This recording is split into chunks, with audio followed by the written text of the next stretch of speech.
सूचना केवल हमारे विचार हैं, वित्तीय सलाह नहीं। निर्णय लेने से पहले खुद शोध करें। किसी भी लाभ या हानि के लिए हम उत्तरदायी नहीं हैं।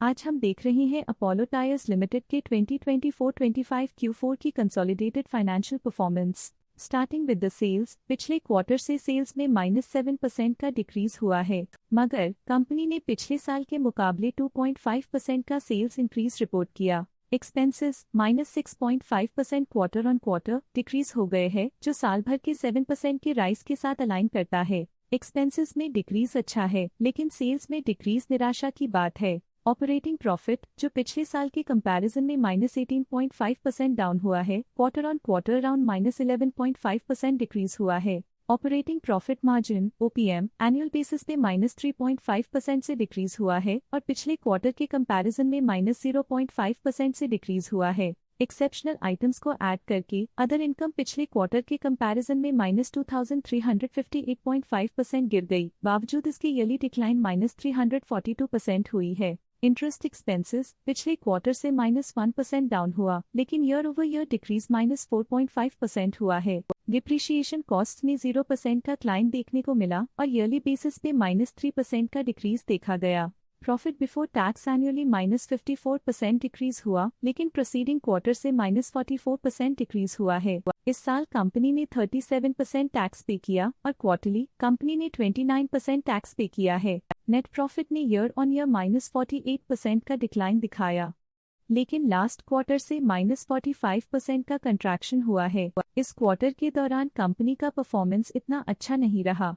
नेगेटिव नेट प्रॉफिट लॉसेस को इंडिकेट करता है। वहीं अगर एनुअल एनालिसिस की बात करें तो साल के दौरान कंपनी का परफॉर्मेंस अच्छा नहीं रहा। नेगेटिव नेट प्रॉफिट का मतलब है कि कंपनी प्रॉफिट के कंपैरिजन में नुकसान उठा रही है। अर्निंग्स पर शेयर EPS में ईयरली -48% का डिक्रीज देखा गया, लेकिन क्वार्टरली में 45% की गिरावट भी नजर आई। इस क्वार्टर में कंपनी का EPS इतना अच्छा नहीं रहा। नेगेटिव प्रॉफिट कमजोर एफिशिएंसी को दिखाता है। अपोलो टायर्स लिमिटेड के फाइनेंशियल स्नैपशॉट को रिव्यू करते हुए कुछ मुख्य ट्रेंड्स सामने आए हैं, जो कंपनी की परफॉर्मेंस पे रोशनी डालते हैं। मार्च 2022 से मार्च 2025 तक अपोलो टायर्स लिमिटेड की फाइनेंशियल जर्नी में सबसे पहले बात करते हैं सेल्स की। इस साल सेल्स में 3% की वृद्धि हुई है और पिछले 4 सालों में 25% की वृद्धि हुई है, जो एक निरंतर अपवर्ड ट्रेंड को दर्शाता है। पिछले 3 साल से सेल्स लगातार बढ़ती जा रही है, जो मार्केट एक्सपेंशन और कंज्यूमर डिमांड में वृद्धि को दर्शाता है। अब बात करते हैं एक्सपेंसेस की।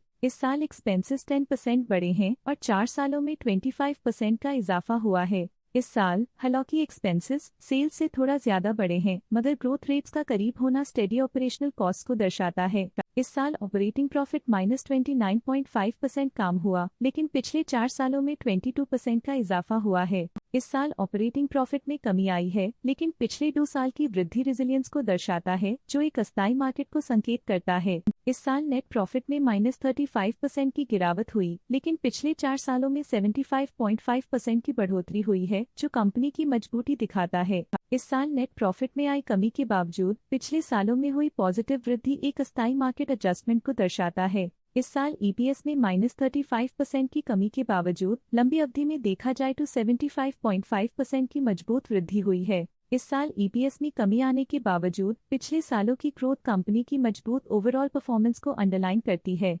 चलिए अब बात करते हैं शेयर होल्डिंग पैटर्न की। अपोलो टायर्स की शेयर होल्डिंग रिपोर्ट्स कुछ इस प्रकार की हैं, जो अननोन 2025 के तक चलता है। ये रिपोर्ट कंपनी के शेयर्स की डिटेल्ड जानकारी देता है, जिसमें promoters, promoter groups, foreign investors, public investors और सरकारी एंटिटीज शामिल हैं। पब्लिक द्वारा हेल्ड शेयर्स का परसेंटेज 20.74% से इंक्रीज होकर 2025 के में 21.13% तक का इंक्रीज से देखा गया। ये चेंजेस स्टेट है कि पब्लिक की इन्वेस्टमेंट कंपनी में क्वार्टर टू क्वार्टर इंक्रीज हुई है। जब कंपनी के शेयर्स का अधिकतम हिस्सा प्रमोटर्स, FII, DII या गवर्नमेंट के पास होता है, तब ये माना जाता है कि कंपनी मजबूत हाथों में है, जो स्थिरता और मजबूत समर्थन को दर्शाता है और इस मार्केट की स्थिरता बनी रहती है। DII डोमेस्टिक इंस्टीट्यूशनल इन्वेस्टर्स ने अपना शेयर होल्डिंग दिसंबर 2024 में 26.12% से 2025 में 26.51% तक इंक्रीज किया। ये बताता है कि डोमेस्टिक इंस्टीट्यूशंस ने कंपनी में अपना इंटरेस्ट 0.39% तक इंक्रीज किया है। फॉरेन इंस्टीट्यूशनल इन्वेस्टर्स की शेयर होल्डिंग में थोड़ा डिक्रीज आया 2024 के दिसंबर से 2025 के में, जो दिखाता है कि फॉरेन इंस्टीट्यूशंस ने अपने स्टेक को क्वार्टर टू क्वार्टर -0.78 से डिक्रीज किया है, जिसे पता चलता है कि उन्होंने अपनी इन्वेस्टमेंट्स को पुल बैक किया है। ये था कंपनी का करंट शेयर होल्डिंग पैटर्न। अब नजर डालते हैं अपोलो टायर्स की स्टॉक रिकमेंडेशन पे। लोटस स्टॉक का करंट प्राइस 513.05 रुपीस चल रहा है। मोतीलाल ओसवाल ने स्टॉक की बाय रिकमेंडेशन दी थी। उन्होंने स्टॉक का टारगेट प्राइस 520 का अनुमान लगाया था। रिकमेंडेशन के समय स्टॉक का प्राइस 426.2 चल रहा था, जो करंट प्राइस से 23.6% अप है। ICICI सिक्योरिटीज ने स्टॉक की बाय रिकमेंडेशन दी थी। उन्होंने स्टॉक का टारगेट प्राइस 510 का अनुमान लगाया था। रिकमेंडेशन के समय स्टॉक का प्राइस 426.2 चल रहा था, जो करंट प्राइस से 22.1% डाउन है। EMK ग्लोबल फाइनेंशियल सर्विसेज ने स्टॉक की बाय रिकमेंडेशन दी थी। उन्होंने स्टॉक का टारगेट प्राइस 550 का अनुमान लगाया था। रिकमेंडेशन के समय स्टॉक का प्राइस 426.2 चल रहा था, जो करंट प्राइस से 30.7% अप है। शेर खान ने स्टॉक की बाय रिकमेंडेशन दी थी। उन्होंने स्टॉक का टारगेट प्राइस 563 का अनुमान लगाया था। रिकमेंडेशन के समय स्टॉक का प्राइस 512 चल रहा था, जो करंट प्राइस से 9% अप है। आज के लिए फाइनेंशियल सेक्टर में इतना ही। देखने के लिए धन्यवाद। स्टॉक लेटेस्ट न्यूज अपडेट के लिए चैनल को सब्सक्राइब करें और वीडियो को लाइक एंड शेयर करें।